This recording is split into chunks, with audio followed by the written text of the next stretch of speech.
No nii, uus projekt minu taga. Need, kes meil TikToki jälgivad, need on juba näinud pilti, väikest videomaterjali sellest autost, vähemalt sellist pisikest diiserit. Aga mõtlesin, et ennem kui Tõnn selle auto kokku paneb ja see rajale läheb, siis võiks ikkagi natukene filmida ka. Ja ma lähengi auto taha, sest et Tõnn on, ma ei saa aru, miks auto taga on, kuigi kõik elektroonika on reeglina auto ees, aga vaatame, mis tüüp teeb. Ja mis on kliendi soovid, mis auto see on, mis mootoriga ta hakkab sõitma. Ja üks asi veel, see ei ole tulnud Eestis, see on tulnud Soomest. Ja selles mõttes ongi natukene haruldasem projekt, sest siin on veidikene erinev käekiri, hoopis teistsugused soovid kui Eesti drifteritel. Ja seda ongi põnev jälgides, ma plaanin seda filmida nagu etapi kaupa, alustades sellest, et Tõnis teeb siin juhtmestiku elektroonika ja siis, kui juba mootor käima saab ja lõpetame juba dünos, nii et lähme vaatame, mis Tõnn räägib. No nii, Tõnn, mida Tõnn räägib? Tere! Tere!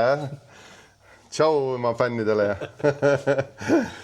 Tõnn, kuule, sa said endale siis nagu sügiseks ühe vägeva projekti. Ma tean, et seda, et meil on Soomest tulemas veel autosid ja ajude paigaldusse, aga ärme rutta ette ja räägime siis sellest konkreetsest autost kõigepealt, et klient tõi selle auto siin nüüd paar nädalat tagasi siia, siis oli sul aega mõelda ja mis on ta soovid olnud? No see oleks vaja süda tuksuma panna. Raud on olemas, aga nüüd on vaja särtsu ka natukene. Ja siis teeme siia elektrisüsteemi peale. Nii mootorijuhtaju kui ka siis kere enda juhtmestiku. See ei ole vist tuled ja viled see on väga keskmisest kõvem elektrisüsteem. No siin on kõik on puudu nagu. Nägijaks on vaja saada ja jalad on vaja ka alla saada. Ja aru saaks ka, mis seal kuskil midagi on. Palju andurid tuleb, igasugused kiiruseandurid, kõrguseandurid. Ütleme, et see auto on selline prototüüp auto kliendile, et siia läheb nagu maksaut kõik asjad peale. Ja siis, kui talle mingisuguseid teiste klientide soove on, siis saab ta nagu selle pealt nagu näidata. Ja kopeerida. Kuidas nagu ehitadagi, et mida teha, et mida panna, et kas on vaja või ei ole, et alustame siis juhtajust ja teeme siia taha veel eraldi PDM-iga juhtmestiku, pluss veel siis dash-logerid, millega saaks siis igasuguseid nurgaandurid, roolinurgaandurid, rattakiirusi, sillakõrgusi, mida kõike mõõta. Pärast lihtsalt siis vaadata, et kas nendest on midagi kasu või ei ole kasu, aga andmed on alati see, et kui midagi tahad, siis võiks juba olla. Aga kui seda ei ole, siis on raske kuskilt midagi võtta. No aga räägi, näita, mis aju sa peale paned siia ja mis dashi sa paned ja miks sa selle dashi paned ja miks sa need osad siia valisid üldse kliendiga? Praegusel hetkel läheb siis siia nagu ikkagi nagu võidusõiduautodel kõige parem oleks panna on R5 Nexuse toode Haldechilt. Ja seal on kõik siis PDM ja juhtajukõdi sees. Kunagi klient soovis rada nagu logida GPS põhiselt ja muude asjade puhul, siis me paneme talle AIMI dashi. Ehk siis on uus MXD seeria dash. Et see on nüüd siis loger dash, see ei ole Strada. Strada on siis ilma logerita. Ja sellega ta siis kõik info, mida ta saab, võtab kännist. Siia nüüd sisse ka tuleb ka siis roolivõimuandur, mitte roolivõimu, vaid roolinurgaandur, mis on Boschi toode. Ja samas ka siis selle dashiga me juhime läbi känni neid Volvo roolivõimu pumpasid, mis muidu nagu käib kontrolleritega, aga me siis kasutame ära seda känn kahe võimalust, mida siin on, et seda saad ise programmeerida ja siis panime sellega, et siis need roolivõimu pumbad tööle. Siin väga muud nagu salongi poole pealt on veel see, et me logime ka kõikesid igasuguseid rõhkusid. Esipidurid, tagapidurid, käsipidurid ja ka sidurid. Sidurirõhku ka või? Sidurirõhku ka. Et siis oleks nagu näha, mis on vajutatud, kui ära kaob kõedi rõhk, siis on ikkagi näha, et siduri enam ei lahutagi. Ja tulevikus on ka võimalik siis näiteks selle AIMI dashiga ühildada tema kaamerasüsteemi, et siis ta saab ka siis näiteks mingid videosid trackist teha või kuidas sõidab ja kuhu poole siis külg või ots näitab. Ja siin on, vaata, kui ma vaatan seda välispinda, siis siin on küll klaasplastist, aga ma tean seda, et nendest kõikidest on võetud juba vormid ja siin on jah, tuleb nagu kõik on karbonist asjad üles. No see tuleb ikka korralik pro-klassi auto. Nitro, okei, siin on ventilaatorid muidu, ja see on meil praegu üleval. Praegusel hetkel nitro valmiduse teeme, aga see ongi küsimus, et siis vähemalt, kas on vaja kasutada või ei ole, aga vähemalt valmiduse teeme elektriliselt olemas. Mis sul siin on? Seal on siis tagumine PDM tuleb, ehk siis elektrisüsteem taha. Ja PDM on hea milleks? Noh, siin on, see on nüüd tänapäevane kaitsmeplokk nii-öelda siis. Känniga põhimõtteliselt. See on jah, kõik, mis info eest jookseb, on taha. Tuleb ainult toitejuhe ja känn jookseb taha ja siis siin taga jaotatakse siis vastavalt vajadustele voolusid. Ja seal on ka muidugi sisendid, siis see sama boks loeb ka siis rattakiirus ja sillaandurid ja see antakse siis kännisüsteemi edasi ja siis aju loeb seda kännist edasi eespoolt siis logerisse. Ja sama info saab siis ka Aimi Dash kätte kõik kännist. Just. Siin me juhime siis veepumpa, 2 spalli ventilaatorit, mis on siis PVM-i põhised.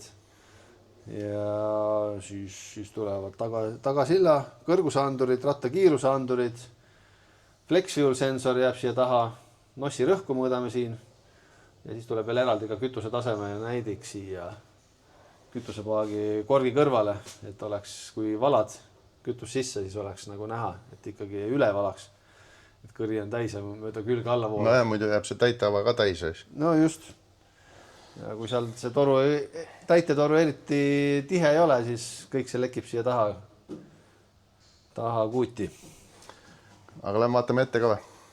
Vaata, siin on põhimõtteliselt seda ma ei filminud. Siin on siis juhtaju, on ju. Juhtaju, seal on aku. Siin on aku. Tuleb aga veel siis ja kapoti all on veel teema siis.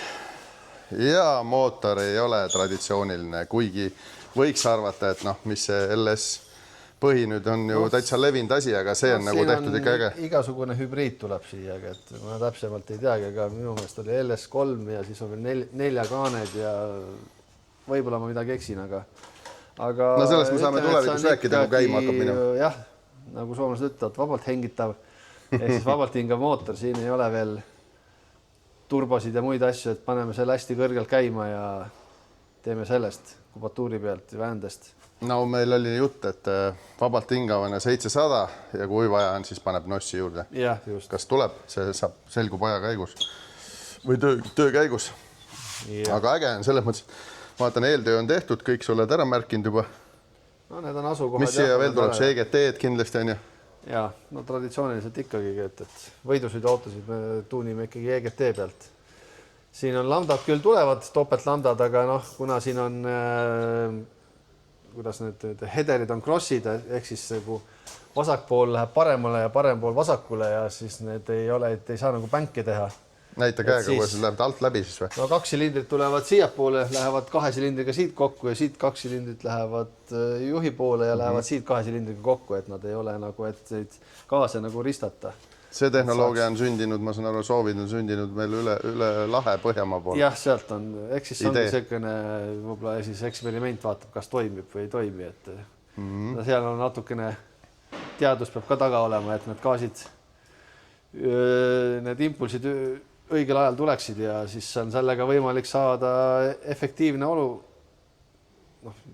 jõu siis balans. Ühesõnaga pildi kudades on niimoodi, et 1 silindri pauk veab teise silindri seest põhimõtteliselt tekitab võrendus. Ülelaadimise efekti tekitavad siis. See on, vaatan, siin on isegi mingisugust väikest prototüüp sissemaske. Oi, kukkus maha. Näpud on külles siis kohe köödi. Vaatame, siin on, mis need on? Need on süütepoolid. Okei, siin on juhmneid terve hunnik. No kõik on veel maas. Me hakkame jupihaaval siia külge panema. Ühesõnaga, ma rohkem ei segadan, ma vaatan lihtsalt endale siin, mis me siin näidanud oleme ja siis ma käin vahepeal kiusan ja siis näitad näpuga, mida sa siin teinud oled. No jah. Sest ma saan aru, et terve hunnik juhmeid oli siin alles laiali, siin on 1 juhmepunt ja siin on midagi. Kõik ära pantud. Kõik on juba ära pantud, jah? Just. Näed, siin on ripub juba, mis need on biustid? No need on jah.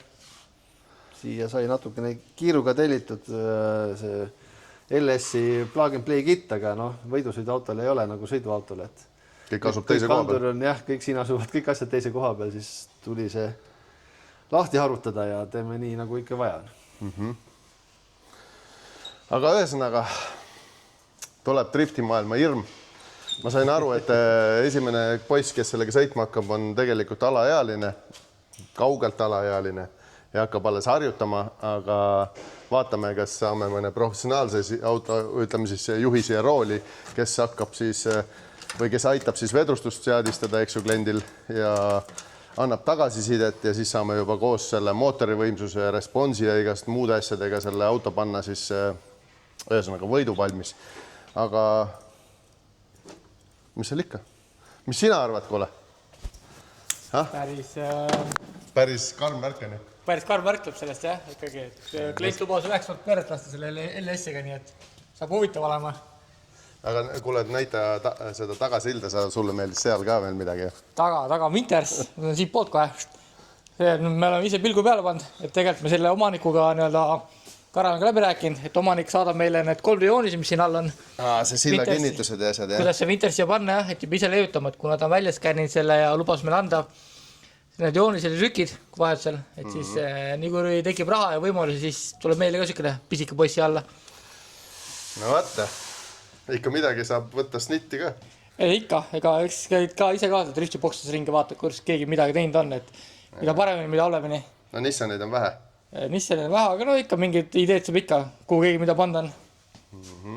Aga veel põnev fakt on see, et tegelikult see auto on ju sõitnud Eestis ja see oli kunagi ju Kareli müüdud ju. Ja, see toorik vähemalt. See on see punane Bandera, see kunagine auto, mis läks Soome. See on nüüd on näha, et kui palju sest järgi on. Põnev fakt tegelikult. No ikka, ringiga tagasi kõik asjad. No aga selge, hakkame siis, teeme siis teised tööd ära ja vaatame, ma käin siis vahepeal piinan tõnni ja vaatame, proovime teile ka näidata, kuidas need asjad siin välja näevad ja kuidas see areng toimub. Sest et tegelikult on vaja see auto päris ruttu valmis saada. Soomest on uus projekt juba kirja pandud 6 aja pärast ja ei saa lasta üle järgmist meest, nii et